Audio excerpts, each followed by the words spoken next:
सुरगुरुं वन्दे जगत्कारणं वन्दे पन्नगभूषणं मृगधरं वन्दे पशूनां पतिं वन्दे सूर्यशशाङ्कवहिनयनं वन्दे मुकुन्दप्रियं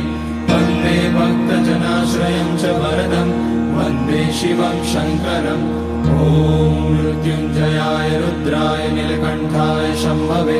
अमृतेशाय शर्वाय महादेवाय ते नमः। नमस्तेऽस्तु भगवन् विश्वेश्वराय महादेवाय त्र्यम्बकाय त्रिपुरान्तकाय त्रिकाग्निकालाय कालाग्निरुद्राय नीलकण्ठाय मृत्युञ्जयाय सर्वेश्वराय सदाशिवाय श्रीमान् महादेवाय नमः। ॐ नमः शम्भवाय च मयोभवाय च नमः शङ्कराय च मयस्कराय च नमः शिवाय च शिवतराय च ॐ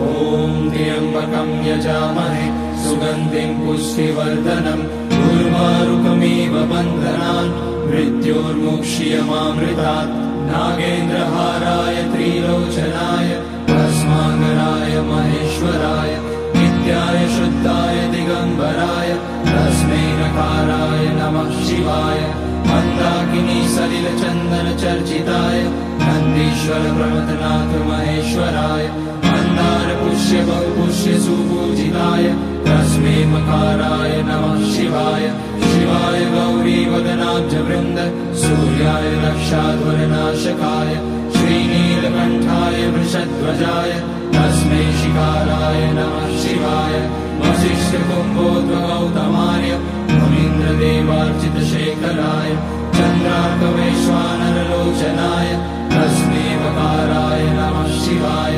यज्ञस्वरूपाय जटाधराय पिनाकहस्ताय सनातनाय दिव्याय देवाय दिगम्बराय तस्मै यकाराय नमः शिवाय पञ्चाक्षरमिदं पुण्यं यः पठेत शिवसन्निधौ शिवलोकमवाप्नोति शिवेन सह मोदते।